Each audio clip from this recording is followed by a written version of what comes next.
It has four dimensions: hyper learning, hyper shifting, hyper linking, and hyperacting. And the idea is that these are kind of a way to remember four very important concepts that I think we need to carry with us.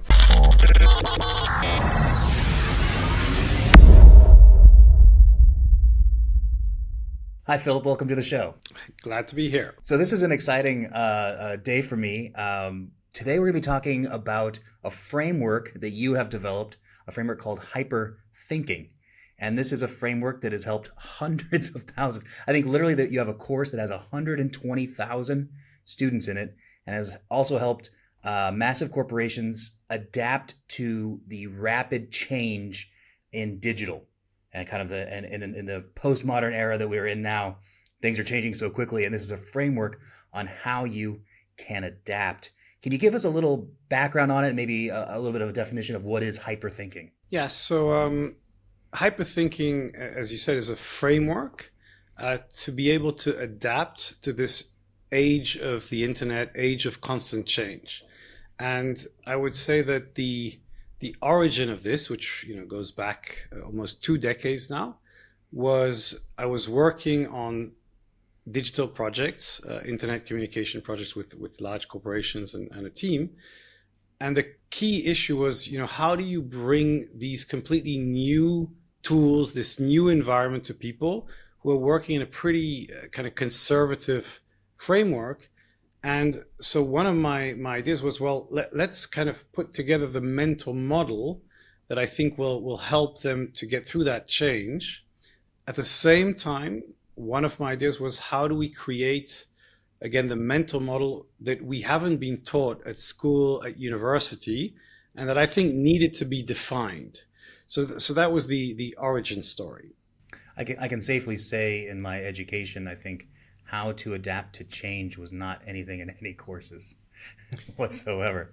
Nor was like the idea that things would change so quickly, that was a reality that we would be living in, where tools and techniques and processes change at times almost daily. Yeah, and if you want, I can give you a little overview of the framework. Yes, yeah, please. So very simply, it has four dimensions: hyper learning, hyper shifting, hyper linking, and hyperacting.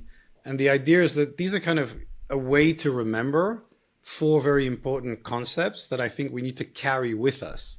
So hyper learning, I think this is something that's now quite recognized, which is just becoming a self-learner and making self-learning part of our daily habits. And it's basically the idea that what we learn again at school, at university, or in a formal setting isn't enough. What we need to do is to be learning every single day, to create a learning routine through listening to podcasts, doing online courses, reading books, and trying to structure that learning process.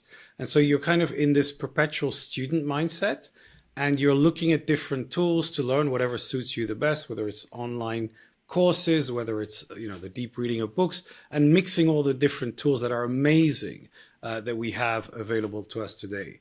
So that, I think, is the first, probably most important step. And a lot of the listeners of this podcast and other podcasts are trying to be in that learning framework, which, by the way, in some industries, people think, okay, I have studied my technical expertise and I'm good with it, and now I just practice my work. So I think it's kind of breaking away from that, saying, no, you need to be learning all the time.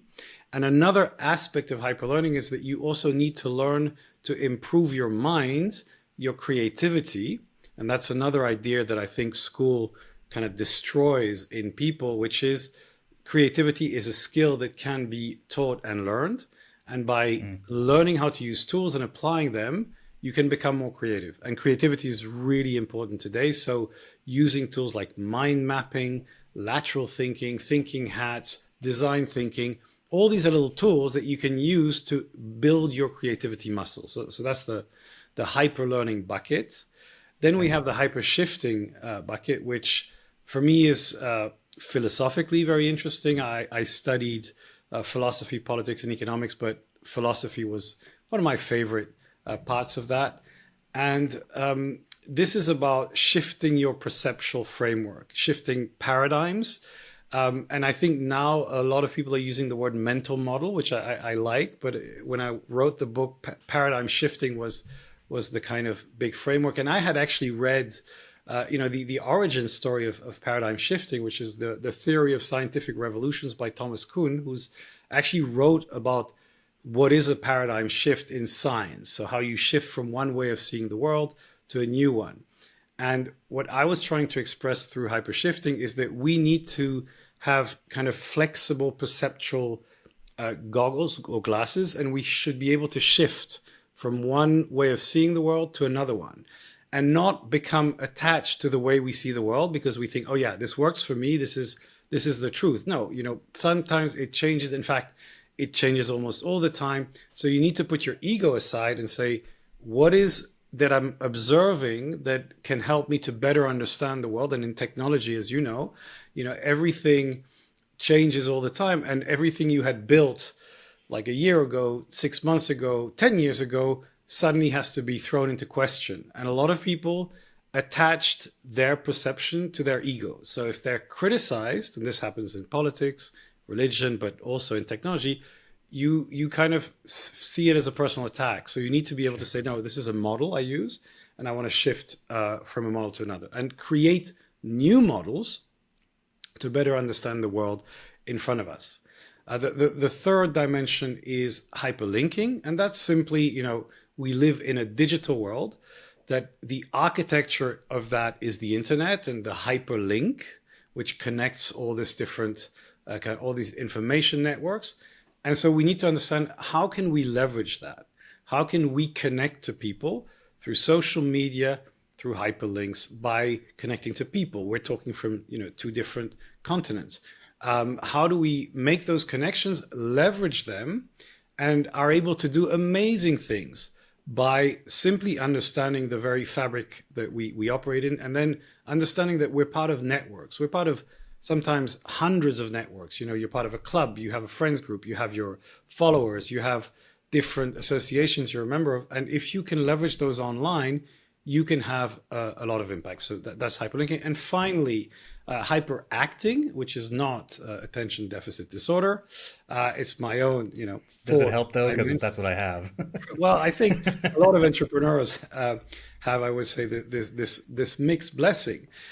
So the idea was, all these ideas are great, but if you don't put them in practice, they're completely useless. So you need to put things into action, and you need to do that at a pretty intense pace.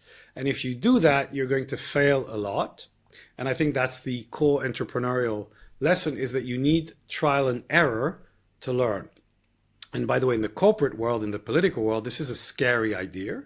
So we need to bring this idea, okay, how can you try different things, fail on a sustainable scale, and then use that failure to learn, and then build that up into, your life. And I think as an entrepreneur, you also know, we fail a lot.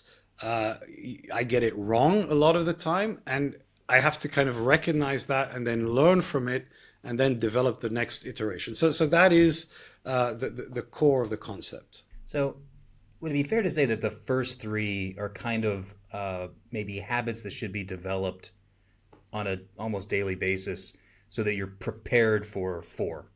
You're prepared for the action.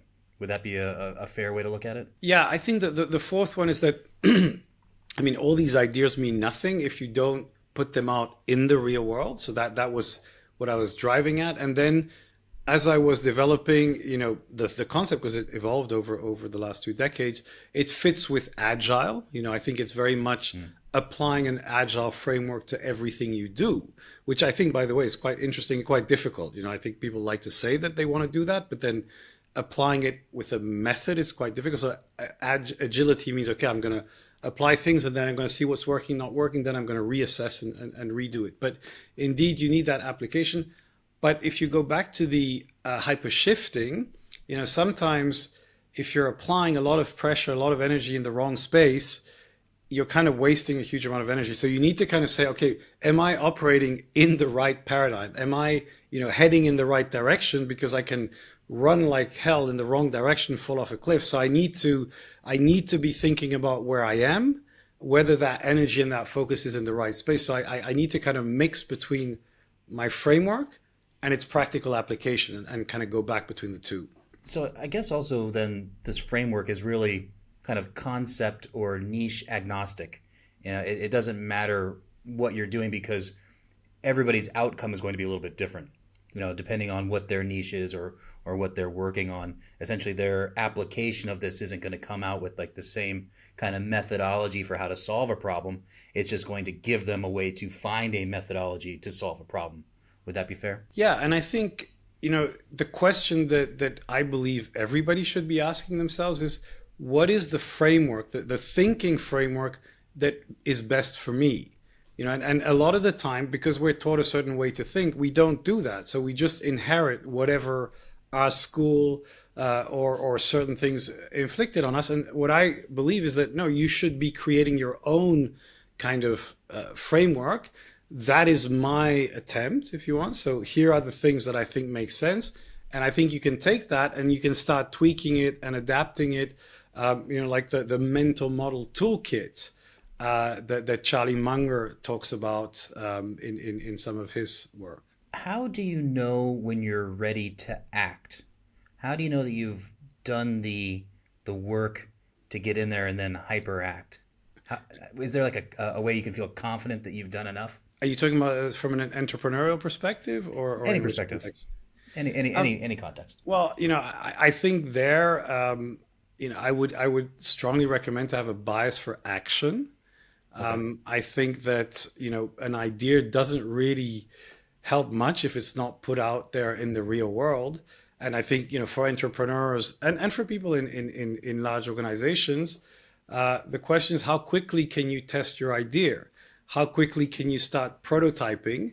If you're applying design thinking, how quickly can you go out there and just see what customers are saying about your idea? I think if you're doing A/B testing, you have different ways. So for me, the interesting thing is to have this idea that you're testing. So you're a scientist, and I think in marketing and entrepreneurship, I like this idea of saying, look, you're an experimenter. You're trying a scientific theory. You're thinking, hey, I think maybe this will work. Maybe there's a big market for this product.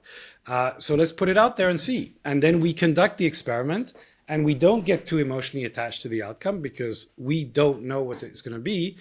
And then we learn from that experiment. So I think that the key thing, in a sense, is like if you say, look, if the scientists cannot experiment, they're never going to know whether that scientific theory is true or not. So we should be experimenting pretty much all the time with our projects. And in the digital world, the great thing is that you can do low cost experiments. So I think that's where any business should be a series of experiments that you're constantly testing and trying to refine, and then changing your mental models based on the data that you get from the experiments you're conducting. You mentioned failure and kind of being open to failure or needing failure in a way.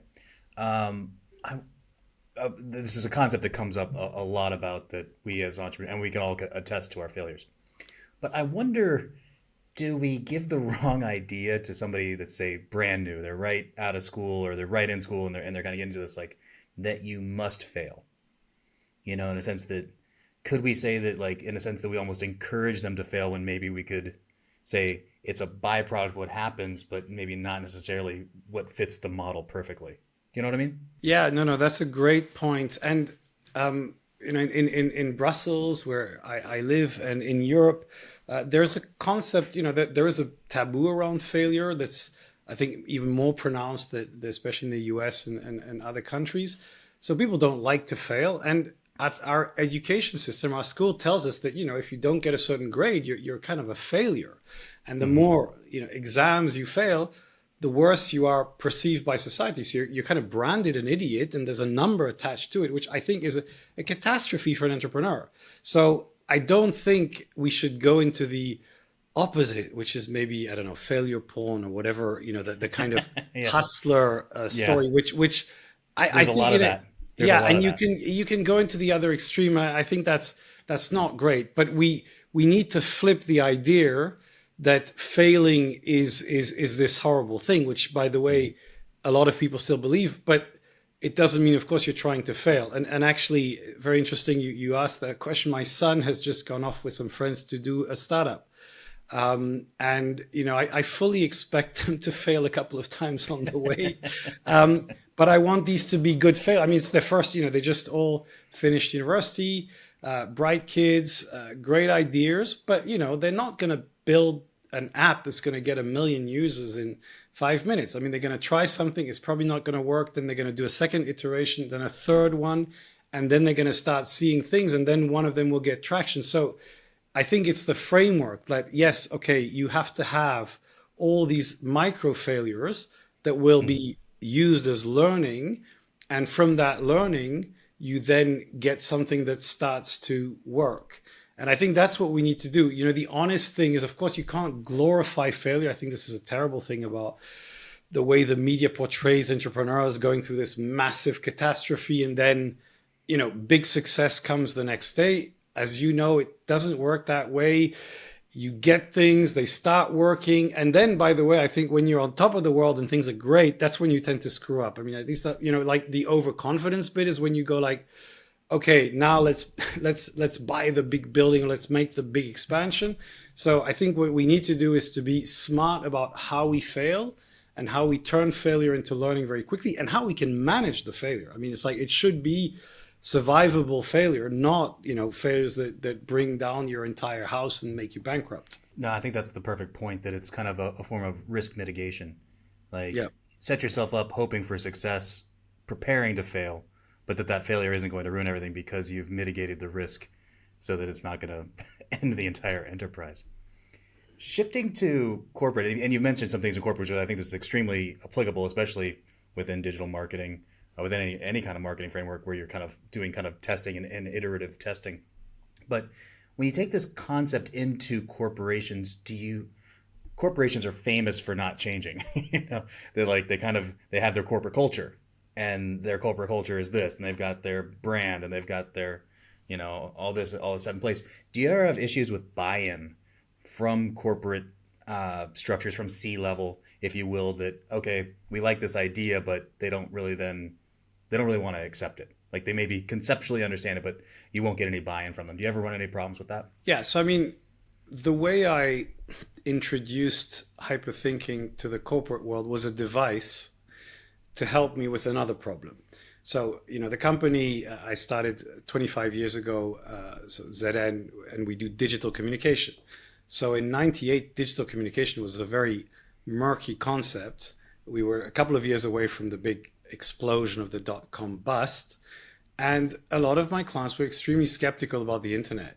They had read a couple of articles. They thought, yeah, this sounds cool, but like, what the hell do we do? And so what I thought, as the years went by is uh, they need a framework. And in fact, corporates love a good framework. So if you Yeah. say to them, don't worry, you don't have to do crazy innovative things which are uncertain and undefined. I'm going to give you a method, and there are going to be some steps. And so that they like. And you have this. I worked, by the way, with Toyota for many, many years. They have Kaizen, they have Genshi Genbutsu, they have a corporate methodology that then allows you to put things. And by the way, the Toyota methodology is a surprisingly deep one that's very effective when you can get it back into the project. And so my idea was, look, if I give them a framework, instead of saying, hey, we're going to do a digital campaign and we're going to do these things that you've never done before, where they went like, oh my God, this sounds scary, I don't think it's going to work, we shouldn't do it. No, we're going to have a framework in which we're going to approach launching this web page, this online campaign, etc. And that involves, learning, shifting paradigm, linking, and all that. So it's basically a way to allow people to go through change by giving them a mindset and then a process. And I think that's what actually facilitates larger corporates to say, okay, you've given me something that perhaps a lot of entrepreneurs feel intuitively. This is the framework is, I think, something that would resonate with a lot of entrepreneurs and people in kind of fast changing tech environments and in the TED world as well. And so basically in a corporate world, it's like, okay, you've given me something that I can use. So that's where I think it's useful. Okay. All right, so now we're at the part of the show where we're going to play the game. What do you say to the queen?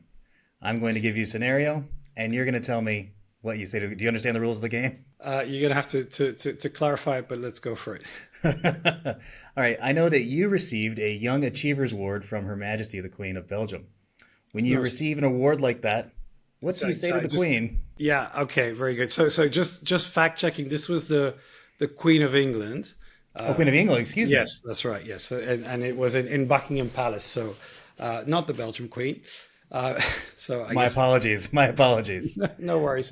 I'm going to fire my researchers. That, don't worry about it. So basically, the award I got was for setting up a student radio station in Oxford. This was the first student radio station in the UK with a full FM license, which will surprise some American listeners because they've had these kind of radios, but in the UK it was very restricted. There were legal problems, so it was basically inside buildings. We wanted to do a big FM station. So we built it, we raised money, we had to get a license. It was a hugely challenging project, it took a couple of years.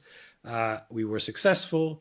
And as a result of that, we were invited, myself and my co-founder, to get this award from the Queen. I have to say that I got to kind of, wave at the Queen, or she waved at me, because that's the way things work. But I did have a 5-minute conversation with King Charles. So Hi. yeah, and he was a extremely nice person, just asking, what are you guys doing? And that was a quick conversation. So that was my experience of Buckingham Palace and British royalty.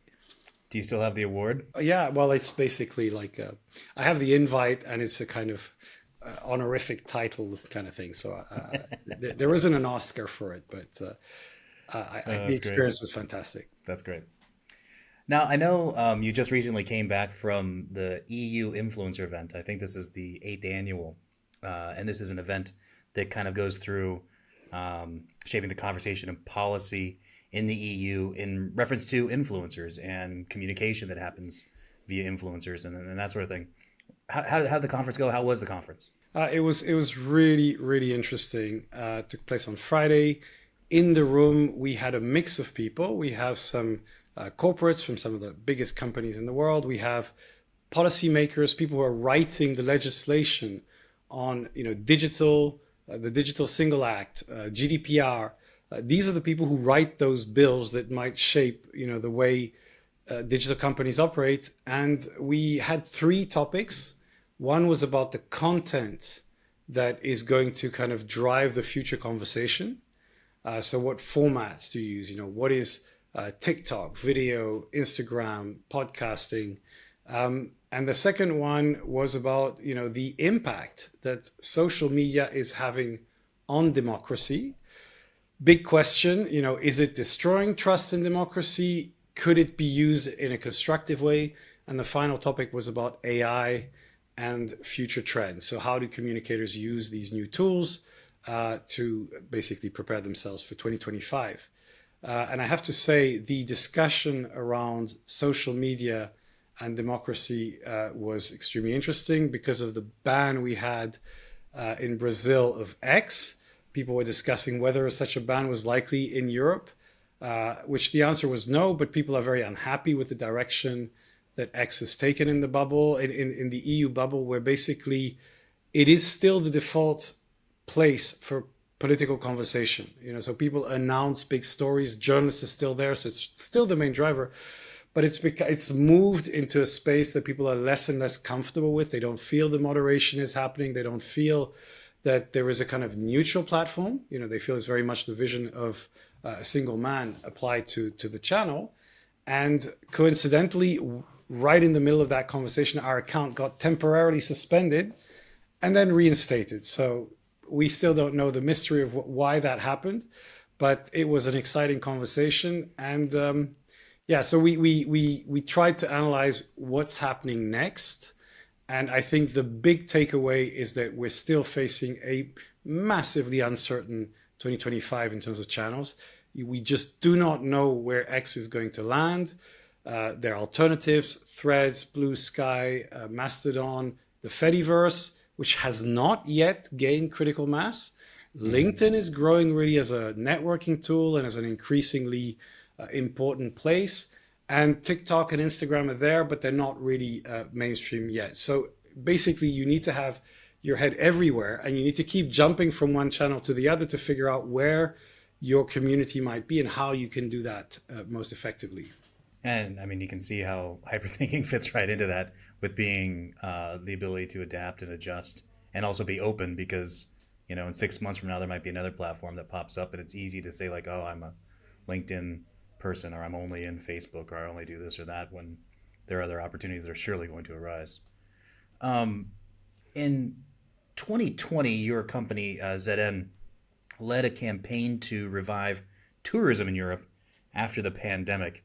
Kind of a two-part question. One is, how do you get that gig? does the Europe just call you up like, get us ZN?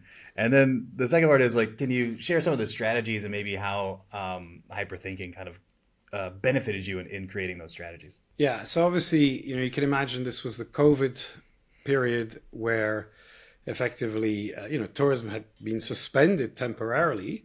People just couldn't travel, and the future was extremely uncertain. We had done in Brussels, you have a tender process for commission projects. So you have to fill in a very large document and a pretty cumbersome competitive process. We had done that. And so we were kind of in the system. We had gotten that contract. It was a 3-year framework contract. And at that point, the discussion was that what the hell do we do now? What do we communicate? And the answer was, we need to connect people to tourism in a different way. We need to reintroduce tourism, and obviously, for now, there certainly can't be traditional tourism. But in the long term, the Commission believes that people need to think about traveling in a different way. You might have heard some of the issues that people have around over tourism and certain places where just too many people come. So the idea was like, how can you tell people that there's a lot more to discover in Europe than just the big, Paris and Rome and the cities that everybody goes to? So, and that's why the campaign was around the theme of Europe invites the curious to discover the places that were not the ones you heard about. So that the content was basically try to think about all the things you don't do as a tourist, discover new places, don't go to the main things, don't go at the time everybody else goes, and don't do the things everybody else does. So the idea was like, how can you have alternative tourism? We also had to shoot a video of someone traveling, and this was a lot of fun because we couldn't travel. So we actually we created a kind of, we had a backpack and a jacket that we kind of bought, I don't know, 10, 15 times, send it around to different places and had the same basic profile shot from the back going into different places in order to give the idea that it was a continuous story with 5 or 6 different teams actually doing the shoot of each different fragment of the video because you had to go around Europe. So that was the most logistically insane bit we had done because every single shoot was just challenging because in addition to all the COVID permissions you needed.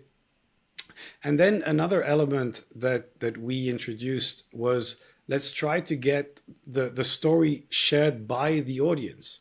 And this was something we learned from an earlier campaign we did, which is actually one of my favorite campaigns called Discover EU. So this was a campaign we did with Manfred Weber, who's the president of the European EPP, so the main party in Europe. And this was to give a free Interrail ticket to all Europeans at 18 years old. And the idea was, by having this experience of traveling around Europe, you discover what Europe really is about.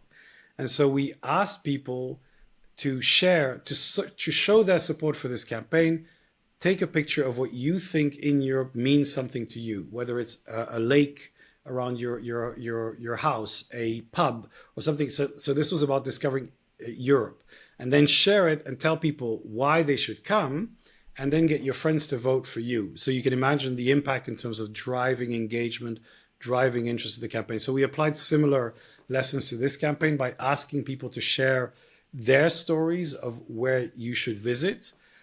So that was a second element. And then we had influencers. Instagram and TikTok, who were themselves traveling and again sharing a different perspective on Europe. We had somebody doing the Grand Tour, which is a traditional trip that the Brits used to do 100 years ago when they would kind of graduate and then travel randomly for a year or two around Europe. The new version of this, we had an Instagram influencer who got millions of views. This got picked up in the media. So that was a fantastic campaign, very challenging. And indeed, for every obstacle, you're trying to shift the frame and say, Yeah, how can I turn that into something creatively interesting? I love it. I do love the thought process of, well, we can't send the same actor around, but we can send the same clothes. Yeah, that I mean, I could tell you, and just even there, tracking where the hell is the backpack? We're shooting tomorrow. You need the kit. So Yeah, that was that's fun. great. That's a Well, Phil, this has been awesome. I really appreciate it. I appreciate your time. If somebody wants to get in touch with you, how can they do that? I mean, they can check our socials. So I'm on X at P Weiss. I'm on LinkedIn, Philip Weiss, and you can check our website, znconsulting.com. You can email me at phil@zn.be. And basically, always happy to have a conversation and to see, where these new trends are taking us and how we can take these ideas to our clients and make a difference. That's awesome. Well, thanks again so much. And thanks everyone for listening to Hack to the Future. We'll see you next time. Thanks so much.